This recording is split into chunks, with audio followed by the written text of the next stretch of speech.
and welcome to ABHI Law, where law is simplified.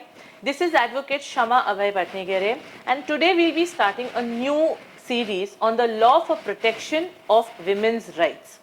आइए एक new series चालू करते हैं जहां पे हम विमेन यानी कि औरतों की राइट्स इंडियन कॉन्स्टिट्यूशन के अंदर क्या क्या है उसे एक ज्यादा डीपर वे में देखें. How does the constitution of India protect women? Constitution हमारा जो संविधान है वो औरतों को कैसे प्रोटेक्ट करता है? The constitution of India is an organic and dynamic socio-political and legal written document. It is a dynamic document. Dynamic का मतलब it is not static. It provides explicit provisions for the protection of all its citizens. The framers of the Constitution, जैसे कि हम सबको पता है, the framers of the Constitution, Dr. Baba Saheb Ambedkar and his entire team were very well aware about the discrimination जो भेदभाव हो रहा था women के against इंडिया में, उनको उसके बारे में पहले से ही पता था.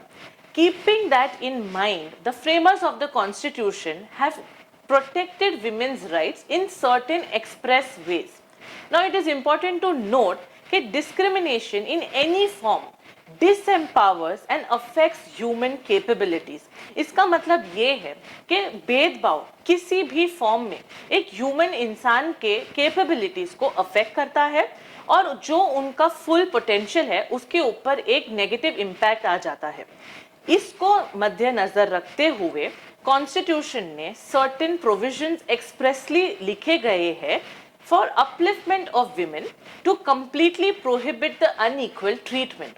जैसे कि आपको पता होगा in prehistoric times during the before independence and during the independence times in India the provisions of sati, child marriage and female infanticide were very prevalent. To keep all these practices aside, the framers of the Constitution have set out certain provisions that protect women and children very carefully. Now, the main cause that women are still discriminated against in today's society is because they are unaware of the rights that the Constitution gives them. Through this video, we want to encourage all the women out there to know what are the rights that they have under the Constitution of India. Let's look at a few articles. Article 15. It is a very famous article of fundamental rights under the Constitution of India. Now, the Article 15 clearly states that the state shall not discriminate against any citizen on grounds of his religion, caste, race, sex, place of birth or any of the above. यहाँ पे अगर आप देखोगे तो the word citizen has been written. That means the law does not differentiate between a male and a female. Any person living in India is a citizen of India and therefore all the rights that are provided to the citizens equally delve upon the women. That means कि अगर आप एक औरत है जो rights एक man के पास constitution के अंदर है वही rights आपको भी मिलते हैं. For example, no citizen shall on the grounds only of his religion, caste, race, sex, place of birth or any of them would be subject to any disability, liability, restriction or condition with regard to access to shops, public restaurants, places of public entertainment or use of wells, tanks or places dedicated to the use of general public.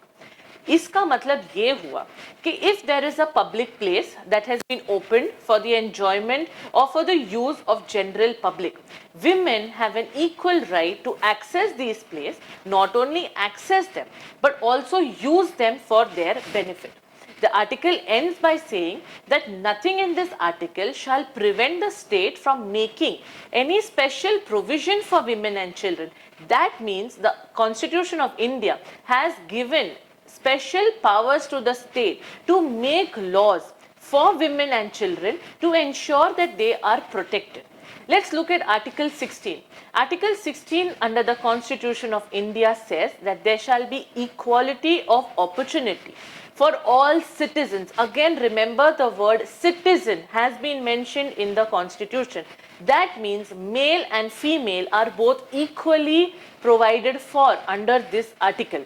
There shall be equality for matters that are relating to employment or appointment to any office in the state. Are you looking for a government job? There is equal opportunity for all citizens. Meaning अगर आप mail हो या female हो उससे फर्क नहीं पड़ता, आपके पास इक्वालिटी ऑफ अपॉर्चुनिटी होना चाहिए, मौका सभी को दिया जाएगा। आपका मौका इसी कारण से खींचा नहीं जाएगा क्योंकि आप एक फीमेल है। No citizen shall only on ground of religion, race, caste, sex, place of birth be ineligible or discriminated against in respect of employment under state. That means कि अगर आप एक औरत है, not just a woman but any other human being will ever on the grounds of the four things that are mentioned above, your religion, your place of birth, your caste or your sex, be discriminated for any employment. Are you looking for a job in a particular sector? You cannot be denied the job only on the grounds that you are a woman. This is a fundamental right that the Constitution of India grants to every citizen. A few articles that we are going to look at in addition to Article 15 and 16 that provide for such equal rights that are given to women and men. Under Article 14, the Constitution states that the state shall not deny to any person equality before the law or equal protection of laws within the territory of India. Does a law in India protect a man? Please remember that the same law applies to women. Women have equal rights to approach a competent court in relation to their needs, in relation to their matters that need judicial intervention. Under Article 21, it says that no person shall be deprived of life or personal liberty except according to the procedure established by law. Are you a citizen of India? It doesn't matter what you are facing. No person shall be deprived of life or personal liberty that the Constitution guarantees to you under this article. Under Article 21A, it says that the state shall provide free and compulsory education to all children between the age of 6 and 14 years. That means female girl child also has a right to approach schools and get educated for free if they are in the age group of 6 to 14 years. Remember, do you know a person around you who is a girl child who wants to go to school but does not have the means? The state has to provide them free and compulsory education. Keeping this in mind, look around you to see whether there are such children. If they are in need of education, it is their fundamental right to be educated according to this article. Note that all articles and rights that the Constitution provides are applicable to persons.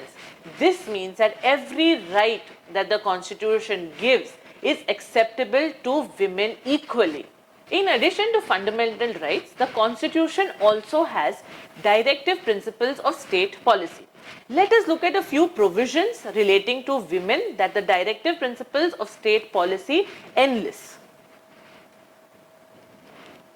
Now, fundamental rights and directive principles of state policy are the backbone of our Constitution. Fundamental rights, they protect and safeguard freedom and liberty of all individuals, whereas directive principles, they are related to the social needs of a common man. Even though directive principles are not enforceable by the courts, they supplement the fundamental rights. For example, if directive principles prescribe the goals that need to be attained, fundamental rights will prescribe the means, the ways through which such goals can be attained. It is pertinent to note that the words people and citizen in all these directive principles specifically mean that they apply to men and women, therefore applying that all these provisions also are implying that all these provisions are also applicable to women.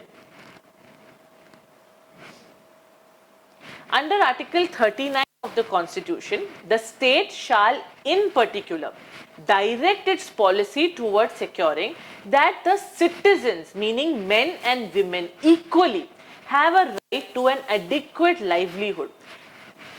Woman has the equal right to set up her livelihood, to attain her livelihood through the means that she wishes to, as long as they are within the four corners of the law that the law has prescribed.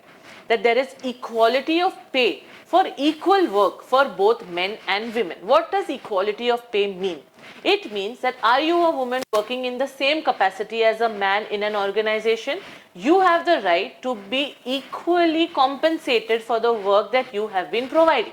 There can be no discrimination against your pay if you and person X have been providing the same services to such organizations.